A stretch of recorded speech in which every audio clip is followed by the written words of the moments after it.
안녕하십니까. 요즘은 무한 경쟁이라고 하잖아요. 경쟁에 끝이 없다는 얘기입니다. 어떻게 보면 좀 서럽고 억울하고 너무 각박하다고 느껴지잖아요. 오늘 주제는요, 경쟁과 마중물입니다. 우선 이야기 하나를 해드릴게요. 작곡가 마이어 베어와 여러분이 잘 아는 로시니는 아주 지독한 앙숙 사이였습니다.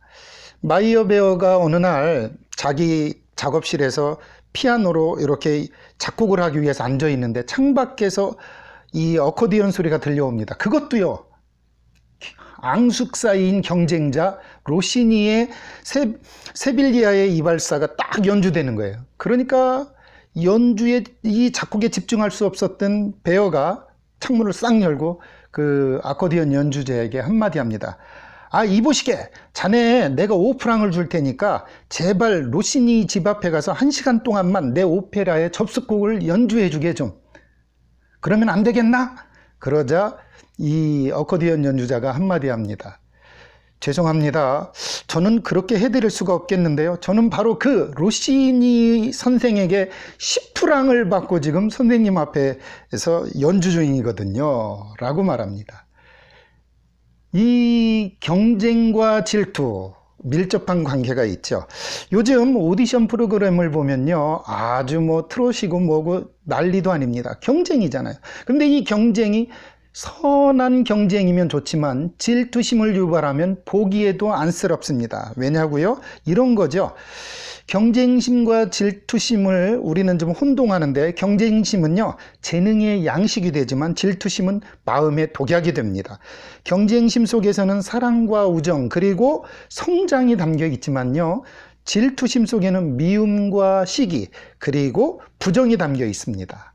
그러니까요, 우리가 혼자서는 성장할 수 없어요. 게을러요. 그런데 나와 비슷하거나 나와 이렇게 경쟁 상대가 있으면 신기록이 갱신이 됩니다. 그리고 나도 있는 힘껏 다 하게 됩니다. 그래서 여러분, 경쟁자가 없다는 건 어쩌면 외로운 일이고 어쩌면 좀 보기 덜한, 좀 안 좋은 경우일 수도 있습니다. 왜냐면요, 나무는 다른 나무와 섞여 있을 때만 한층 더 야무지게 자랍니다. 그냥 같은 품종이 있는 것보다 다른 품종이 있을 때 서로 경쟁하면서 다부져진다는 얘기죠. 여러분도요, 혹시 지금 경쟁에 머리 아프다고 생각하면 그 경쟁이 나를 마중물로 삼을 수 있는 그런 마음가짐으로 전환시켜 보는 건 어떨까요? 질투가 아닌 경쟁심으로 말이죠. 오늘 한번 마중물과 경쟁 알아보도록 하겠습니다. 같은 목적을 두고 서로 이기거나 앞서거나 더 큰 이익을 얻으려고 다투는 것을 경쟁이라고 하잖아요. 일단 다툴 경자를 한번 보면요, 고문의 자형은 이렇게 머리 위에, 요즘 말로 말하면 노예임을 표시하는 매울신자 있죠. 신라면 할 때 그 매울신자의 표시가 있는 두 노예를 서로 다투게 해서 그 모습을 즐기던 옛 풍습을 이야기했던 겁니다. 그러니까 서로 두 노예들이 서로 싸우고 있는 모습에서 여기에서 더 확장돼서 다투다, 겨루다 이렇게 됐다는 거죠. 또 어떤 분들은 말씀원을 두고서 서 있는 두 사람 말다툼하는 거라고 그러는데, 중요한 건 옛 고문자 자형을 보면 이처럼 머리 위에 죄인의 표식이 있는 그 죄인 둘을 경쟁시키던 모습에서 나온 글자고요. 다툴 쟁자도 보면 이렇게 솥불 같은 걸 위에서 손, 아래에서 손이 서로 그 두 뿔을 차지하려고 하는 그런 모습의 글자입니다. 본래의 뜻은 빼앗아 가지려고 서로 다투다인데요. 그 의미가 확장돼서 이제 이렇게 경쟁하다, 말다툼하다 등의 뜻을 갖게 되었죠. 둘을 합쳐서 결국은 다툴경, 다툴쟁 합쳐서 더 큰 이익을 얻으려고 다투는 모습을 나타낸 글자가 되겠습니다. 경쟁은 원래요, 상대방에게 있는 것이 아니라 내 안에 나태함에 있는 거죠.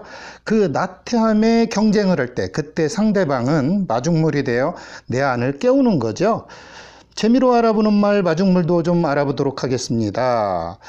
펌프질을 처음 시작할 때 펌프의 진공 상태를 돕기 위해 붓는 물이 있는데요.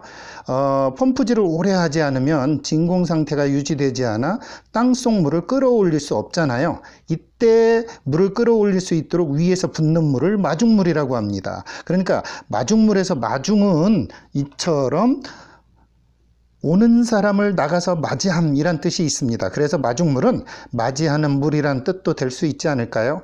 결국 마중하는 한 바가지 물은 보잘것없는 적은 양이지만 깊은 샘물을 퍼올려서 시원하게 여러 사람이 먹을 수 있는 것처럼요. 우리의 작은 생각이 또는 작은 행동이 사회를 변화시킬 수 있다는 믿음, 잊어서는 안 되겠죠? 마중물은 바로 그런 역할입니다. 오늘은 여기까지입니다.